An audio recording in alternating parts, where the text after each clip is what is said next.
Welcome to this segment on email with Gmail. In this particular video, we're going to be exploring how Gmail can be used in a variety of ways in a school setting. We can also how to access Gmail from our app launch icon, as well as a few other items listed here.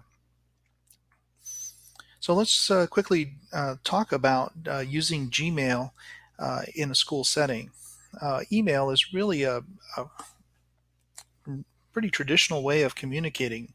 A lot of us have grown accustomed to using text messages for almost instantaneous communication, but email remains as a quick way to provide documentation, share longer documents as attachments, and also to participate with colleagues through what's called asynchronous communication. That is, communication that's not instantaneous. You can send an email and then wait for the other person to open it at their leisure. Of course, it's not as convenient as text messaging or even using social media apps such as Twitter and Facebook, but it does provide a lot of uses in school settings. So let's talk a little bit about how to access Gmail from the app launch. I'm going to go ahead and switch over to Gmail. As you can see here, I have a pretty straightforward inbox. I currently have no new mail. This is called inbox 0, but I do have mail in my Gmail. So if I were to access Gmail from the app launch icon, I would come up here to this little waffle looking icon, and I will see that Gmail is there. You can also see that there are a variety of different apps that we'll be talking about in future videos, and those are available as well. But the app launch icon is really right up here. Now, finding emails can sometimes, and organizing your emails can sometimes be a little daunting. For most folks, when they check into their email, they actually have many emails that they have to work with. And so how do you sort through all those? How do you get through those emails and organize them? I'm going to share one approach to organizing them, and that will allow us to sort of try out organizing emails using labels as well as creating filters. Now, you may have noticed that when I came down here to my More, I jumped down to something called All Mail. And this is where all your Gmail resides. Whenever you archive an email, it will actually be saved to All Mail. So unless you trash that email, you add it to the trash can or send it to the trash, it will remain as part of all your mail.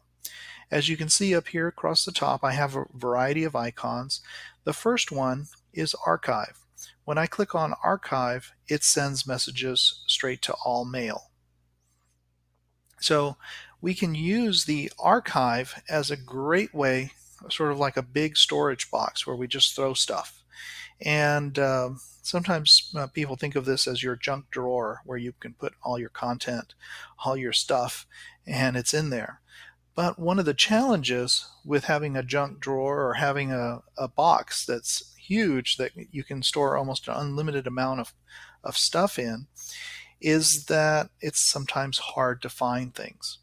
Well, Gmail has taken care of that for us because they have made it very easy to search for content. So for example, this is a message from Microsoft.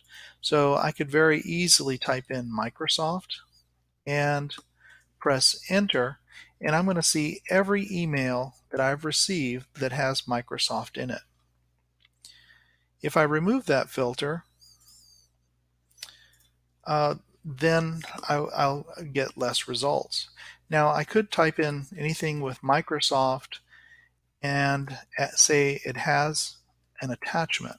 And as you can imagine here, this is going to pull up any email with the word Microsoft, but that it has an attachment. That means a file that has been added to the email. That could be a Word document, a PowerPoint presentation, a picture, anything.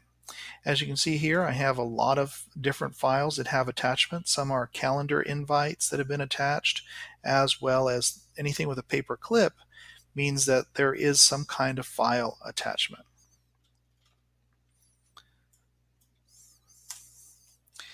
Now, sometimes we want to be able to filter messages that come in. So if I come into all mail, let's say that I wanted to filter all messages from one of my colleagues, Peggy Reimers. Here she is. So what I could do is I could quickly do a search on Peggy, and it's going to give me all the emails. So once I have a lot of these emails on the screen, we can click on one of them and come up to these three little dots and choose to filter messages like these. Now what that will do is it'll say, okay, you want to create a filter for all messages from Peggy Reimers, preimers@tca.org. Notice that I can also add specific words to the subject. I could also put in words that might appear in the body of the email message. I could also look for words that don't appear